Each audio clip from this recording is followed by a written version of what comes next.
Have you ever felt like your pain takes up too much space in a room? As if, by speaking honestly about what is broken inside you, you become a burden to others.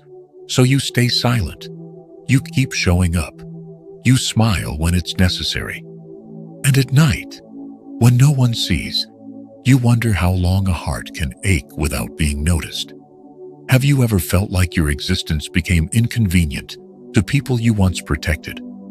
As if you gave loyalty, courage, love, and still ended up alone. Not abandoned in a dramatic way, but forgotten, little by little. And in those quiet moments, when the house is still and your thoughts are loud, questions arise that you never say out loud. Why did I give so much and receive so little? Why did I do what was right and still lose? Why does God seem so distant, precisely when I need Him the most? Many people live this way. They still believe, but they are exhausted. They still pray, but they are not sure if anyone is listening. They carry a faith that hasn't died, but has grown very tired.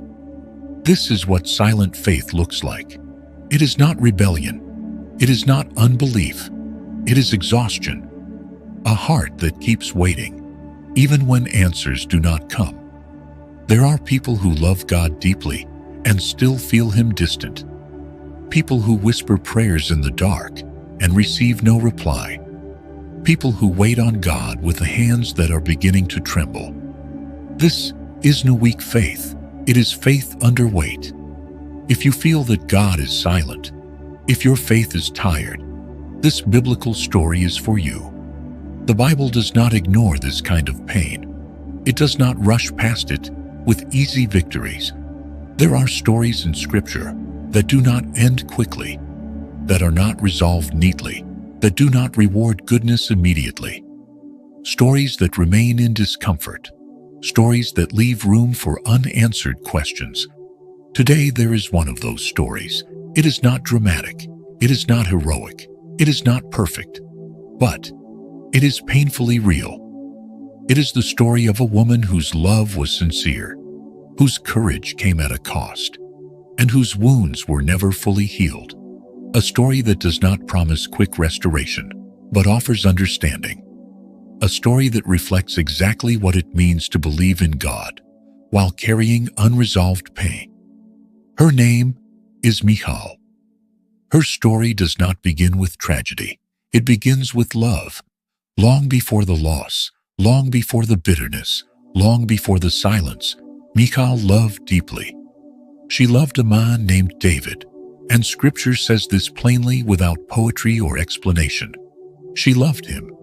This matters because in the world she lived in, a woman's feelings were rarely recorded. But Michal's love was visible enough to be named. It was real. It was not strategic. It was not political. It was human. But she lived in a house where loving was dangerous. Her father was Saul, the first king of Israel, a man who was once chosen by God, but who was now unraveling inside, ruled by jealousy and fear. David, the man Michal loved, was rising in favor. People sang his name. The presence of God was with him. And Saul felt that he was losing ground. What Michal did not yet know was that her love would be used against her.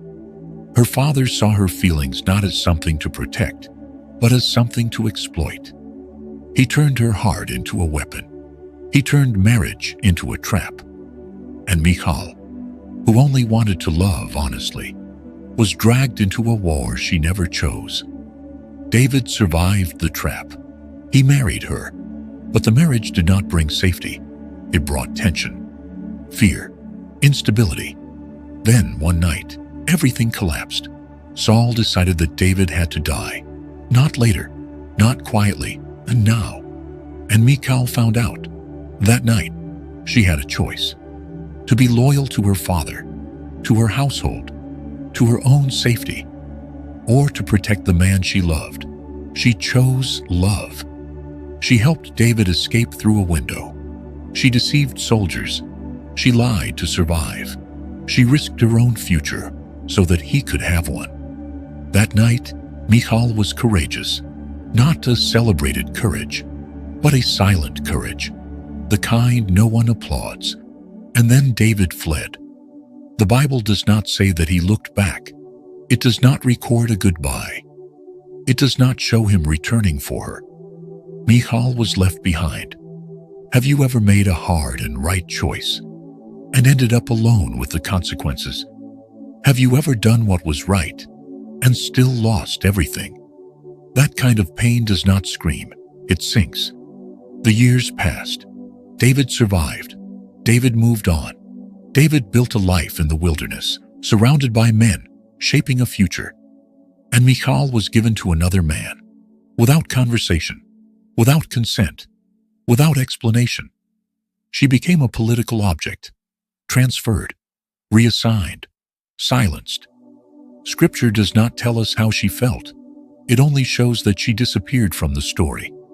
And that silence is loud, because sometimes the deepest wounds are not the ones the Bible explains, but the ones it leaves open. Michal lived, she existed, she endured, but she was no longer chosen. And at some point during those silent years, something began to harden inside her. Not hatred, not rebellion, but a pain that never found a place to rest. Then time shifted again. Saul died. The kingdom was divided. David grew in power. And suddenly Michal was called back. Not because she was loved, but because she was useful. David demanded her return to secure his claim to the throne.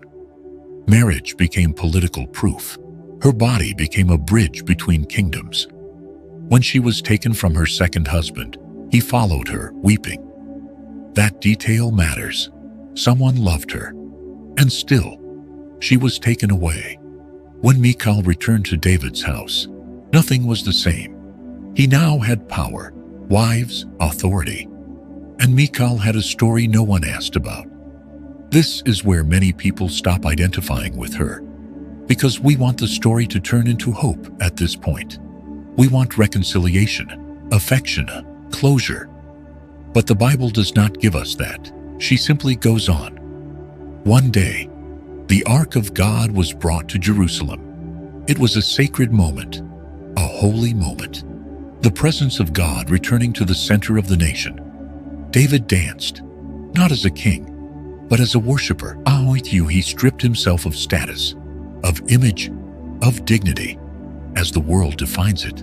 And Michal was watching from a window. That detail matters too. She was not among the worshipers. She was watching from the outside, separated, above. And when she saw David worshiping, something broke inside her. Scripture says that she despised him in her heart. Not irritation, not confusion, contempt. Why? Because unhealed pain changes the way we see sacred things. What once looked beautiful begins to look ridiculous. What once felt holy starts to irritate. Michal did not see devotion. She saw everything she had lost. She saw the man who survived while she merely endured. She saw a joy she was never allowed to live. When David returned home, full of gratitude and joy, she confronted him. Her words were sharp, public, loaded with irony. She did not attack God directly. She attacked the expression of worship. David responded with firmness, not defensively, but clearly. He made it clear that his worship was not for approval. It was not for image. It was not for dignity. It was for God. And there, their story ended. The Bible records no further dialogue. It shows no reconciliation. It speaks of no healing. Only one final sentence. Michal had no children until the day of her death. Scripture does not explain why. It does not call it punishment. It does not define it as judgment. It simply records the outcome. And that restraint matters, because sometimes consequences are not imposed. They are the natural result of distance, distance between hearts, distance between people, a distance that, over time, also affects spiritual life. Michal's story does not say she was evil.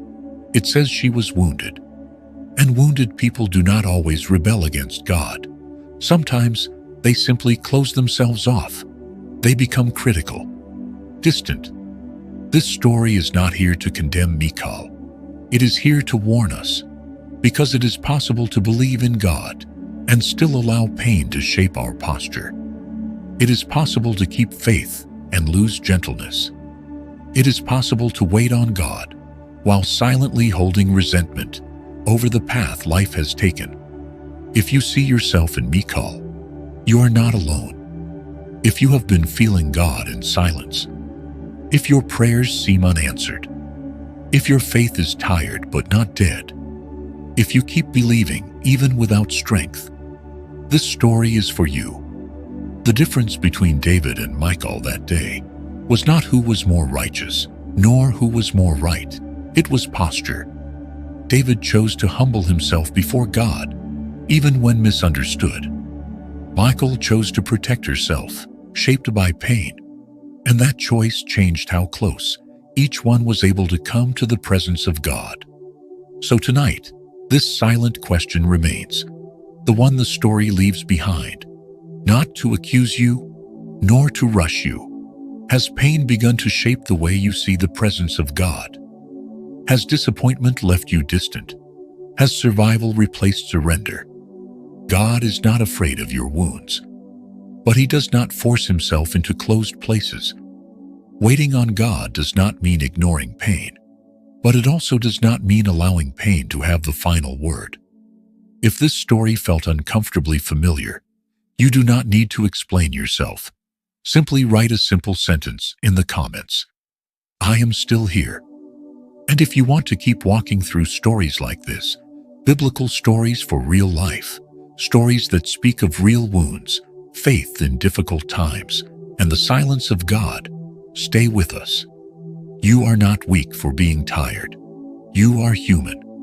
And God still finds those who are willing to wait, even with a tired faith.